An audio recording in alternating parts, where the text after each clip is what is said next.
कक्षा 7 पाठ 14 सच्ची तीर्थ यात्रा। बहुत समय पहले की बात है।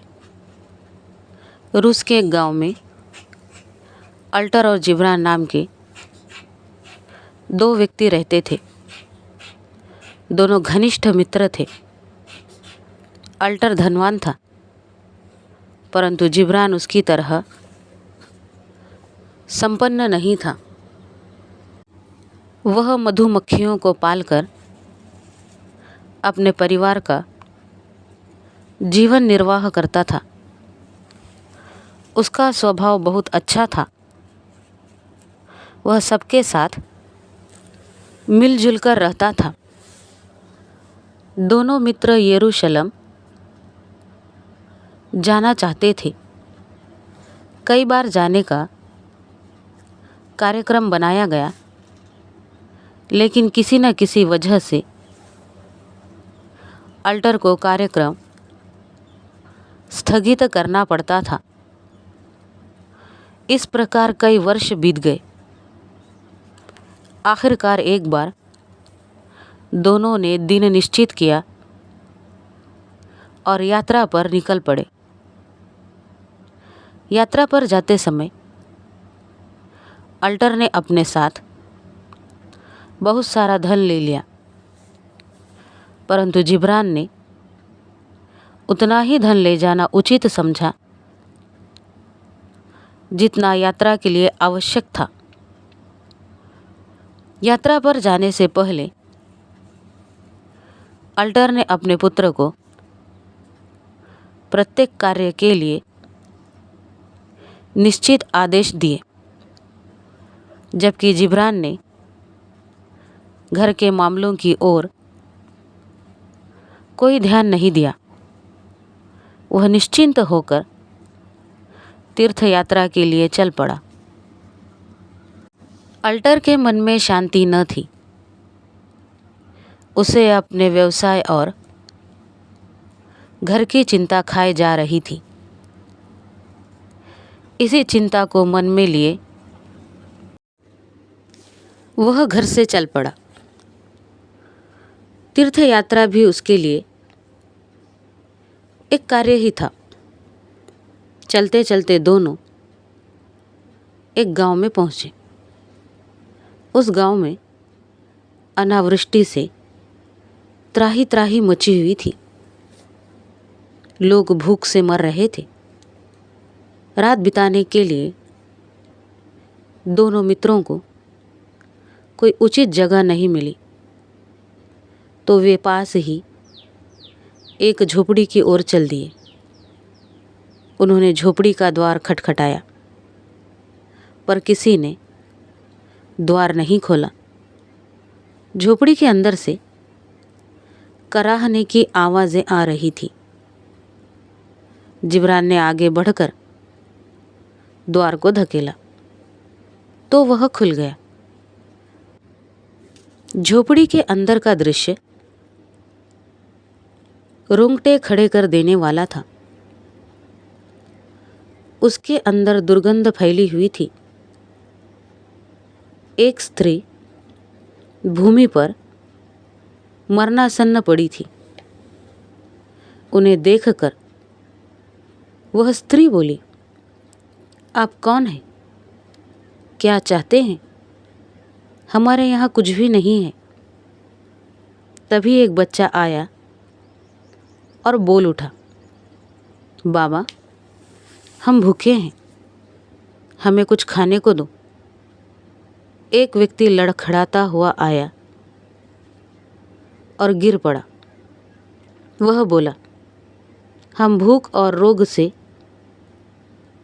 मर रहे हैं, कृपया हमारी मदद कीजिए। जिब्रान ने अपना थैला खोला और उसमें से रोटी निकालकर लड़के को दी। लड़का क्षण भर में ही रोटी गटक गया। उसने थैले से कुछ और रोटियां निकालकर स्त्री और पुरुष को भी दी। फिर पास के कुएं से पानी लाकर उन्हें पिलाया। अल्टर को यह सब पसंद नहीं आया। वह झोपड़ी के बाहर ही बैठा रहा। वह वहाँ से जाना चाहता था, पर मित्र को छोड़कर नहीं जाना चाहता था। उसने जिब्रान को समझाने का प्रयास किया। मित्र, हम यहाँ रुके तो बीमार पड़ जाएंगे। हमें यरूशलेम पहुँचना है। व्यर्थ में समय क्यों नष्ट करें। चलो यहाँ से। यह झोपड़ी दुर्गंध से भरी पड़ी है। जिब्रान ने कहा, मित्र, तुम जाओ। मैं इन्हें ऐसी दशा में छोड़कर नहीं जाना चाहता। जब तक इन लोगों में चलने फिरने की हिम्मत नहीं आ जाती, तब तक मैं यहीं रहूँगा। बार बार कहने पर भी जब जिब्रान चलने को तैयार नहीं हुआ तो अल्टर उसे छोड़कर आगे चल दिया। इसके बाद जिब्रान ने उन लोगों की सेवा शुरू कर दी। उनके घर की साफ सफाई करके खाना पकाया, घर के लिए ज़रूरी सामान खरीद कर लाया। इस तरह कई दिन बीत गए। कभी वह सोचता कि यरूशलेम के लिए चल देना चाहिए, परंतु उन लोगों की दशा देखकर उसका दिल भर आता। उसकी सेवा से धीरे धीरे तीनों स्वस्थ हो रहे थे। इसलिए जिब्रान वहीं रुक गया। उसने उन लोगों के लिए एक गाय, खेत में बोने के लिए बीज और अगली फसल तक के लिए अनाज खरीद कर रख दिया। जब वे लोग बिल्कुल ठीक हो गए तो एक रात बिना किसी से कुछ बताए वह चुपचाप वहाँ से चल दिया। उसके सारे रुपए समाप्त हो गए थे। इसलिए वह यरूशलेम जाने की बजाय घर की ओर चल दिया। वह घर पहुंचा तो उसे देखकर परिवार के सदस्य प्रसन्न हो गए। उन्होंने पूछा, आप यरूशलेम हो आए? अल्टर कहाँ है? जिब्रान ने उनके सवालों का जवाब न देकर सिर्फ इतना ही कहा, शायद ईश्वर की इच्छा नहीं थी कि मैं वहाँ जाऊं। मेरा सारा धन रास्ते में खर्च हो गया, इसलिए मैं आगे न जाकर वापस आ गया। फिर वह अपने काम में लग गया। उधर अल्टर यरूशलेम पहुंचकर प्रार्थना के लिए गिरजाघर गया। वहाँ बड़ी भीड़ थी। उसे अपने धन की सदा चिंता लगी रहती थी। प्रार्थना के समय भी वह अपनी जेब टटोलता रहा। उसे डर था कि कहीं उसका धन चोरी न हो जाए। इस चिंता में वह प्रार्थना भी सही से नहीं कर पा रहा था। गिरजाघर में काफ़ी भीड़ थी। गिरजाघर के भीतरी भाग में दीप जल रहे थे। किसी भी तीर्थयात्री को वहाँ जाने की अनुमति न थी, परंतु दीपकों के पीछे एक अद्भुत दृश्य ने अल्टर को आश्चर्यचकित कर दिया। उसे उस प्रकाश के बीच एक व्यक्ति की झलक दिखाई दी जो बिल्कुल जिब्रान की तरह था। वह सोच में पड़ गया कि जिब्रान वहाँ कैसे पहुँच सकता है। अपने मित्र को वहाँ देखकर उसे बड़ी प्रसन्नता हुई। वह सोचने लगा कि जिब्रान कितना भाग्यशाली है जो उसे गिरजाघर के भीतरी भाग में जाने की अनुमति मिल गई। मैं भी उसकी मदद से वहाँ पहुँच सकता हूँ। जब प्रार्थना समाप्त हुई तो भीड़ बाहर आने लगी। अल्टर भी भीड़ के आगे आगे चल दिया। बाहर आकर उसने जिब्रान का इंतज़ार किया, पर जिब्रान नहीं आया।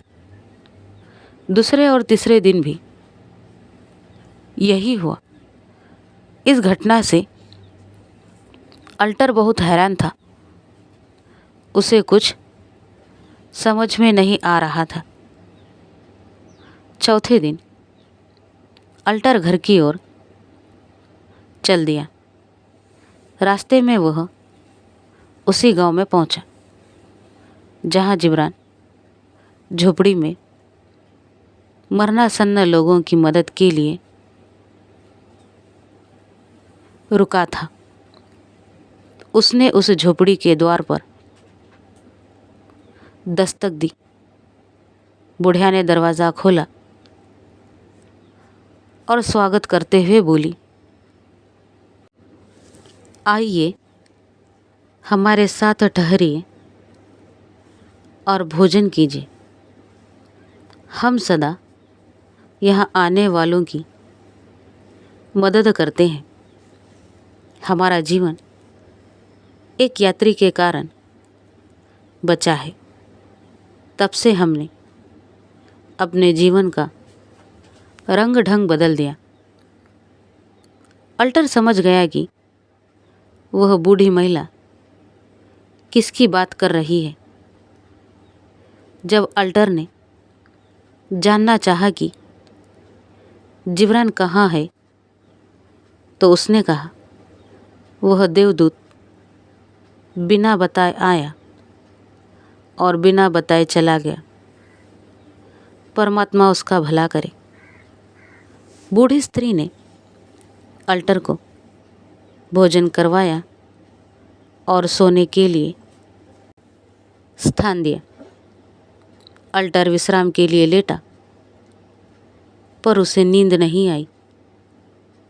उसे निरंतर जिब्रान का ध्यान आता रहा। उसे ऐसा लगने लगा कि शायद ईश्वर ने उसकी तीर्थ यात्रा स्वीकार नहीं की और जिब्रान की तीर्थ यात्रा अवश्य ही स्वीकार हुई है। सुबह वह अपने गांव की ओर चल दिया और वहां पहुंचकर सबसे पहले जिब्रान से मिला। जिब्रान उस समय अपनी मधुमक्खियों की देखभाल कर रहा था। अल्टर को देखकर उसने प्रसन्नता से उसका स्वागत किया और कहा, आशा है कि तुम यरूशलेम की यात्रा सकुशल पूरी कर आए होंगे। अल्टर बोला, मित्र, मेरा केवल शरीर वहाँ था, परंतु मेरी आत्मा वहाँ पहुँची है या नहीं, इसमें संदेह है।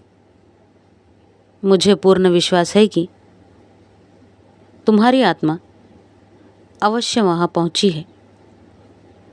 मैंने तुम्हें गिरजाघर के भीतरी भाग में दीपकों के प्रकाश में खड़े देखा था। तुम ही सच्चे तीर्थयात्री और ईश्वर के प्रिय हो। मैं समझ गया हूँ कि मानव सेवा ही ईश्वर की सच्ची भक्ति है। दीन दुखियों की सेवा ही सच्ची तीर्थ यात्रा है।